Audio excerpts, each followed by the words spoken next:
இன்னைக்கு அரிநாடார்னு சொல்லக்கூடிய ஒரு ஜென்மம், அது மனித பிறவியே கிடையாது. இன்னைக்கு சோசியல் மீடியால வந்து ரொம்ப தைரியமா என்ன சொல்லுது அந்த ஜென்மம்னா, மாற்று சமூகத்து பெண்ணை காதலிச்சதுனால இப்படி நடந்துச்சு, அவங்க அப்பா அம்மா புத்திமதி சொல்லிருக்கலாம், அவங்க சமூகத்தை சார்ந்த பெண்ணையே காதலிச்சிருக்கலாம் இப்படின்னு வந்து அந்த ஜென்மம் பேசுது.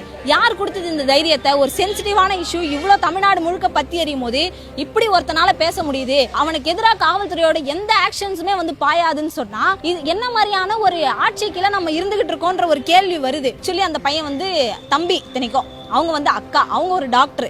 ஆனா இவ்வளோ படிச்சாலுமே, ஒரு டாக்டரா இருந்தாலுமே அவங்க வாழ்க்கைக்கு என்ன வேணும், எனக்கு யாரை பிடிச்சிருக்குதோ அவங்கள தானே நான் திருமணம் செஞ்சுக்க முடியும். முதல்ல அவங்க ஏதோ நண்பர்கள் எங்க அக்கா கிட்ட பேசினது பிடிக்கலன்னு சொல்லி வெட்டிட்டதா சொல்றாங்க. அதுக்கப்புறம் இது வந்து காதல்ன்றாங்க. என்னவா இருந்தாலும் சாதியை அடிப்படையாக கொண்டு நடக்கப்பட்ட ஒரு கொலை சம்பவம் இது. இதை எந்த வகையில் நம்ம ஏத்துக்க முடியாது.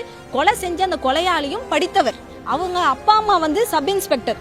அப்போ ஒரு காவல்துறை அப்படின்னு சொல்லும் போது, அதுவும் கிராமங்கள்ல நீங்க வந்து பாத்தீங்கன்னா இது மாதிரியான இடங்கள்ல ஒரு பெரிய அதிகாரத்தை கையில் வைத்திருக்கக்கூடிய நபர்களா இருப்பாங்க. அப்ப அவங்க வீட்டுக்குள்ள கொலை செய்யக்கூடிய ஒரு இடத்துக்கு வருதுன்னு சொன்னா அவங்க என்ன சொல்லி கொடுத்து வளர்த்திருப்பாங்க? அப்போ அவங்க ஒரு இன்ஸ்பெக்டரா இருக்காங்க, ஒரு அதிகார பொறுப்புல இருக்காங்கன்னு சொன்னா ஏதோ ஒரு பிரச்சனைக்காக அந்த காவல் நிலையத்துக்கு வரக்கூடிய தலித் மக்களை அவர்கள் எவ்வாறு கையாள்வார்கள் என்பதை இதுல இருந்தே நாம புரிஞ்சுக்க முடியும்.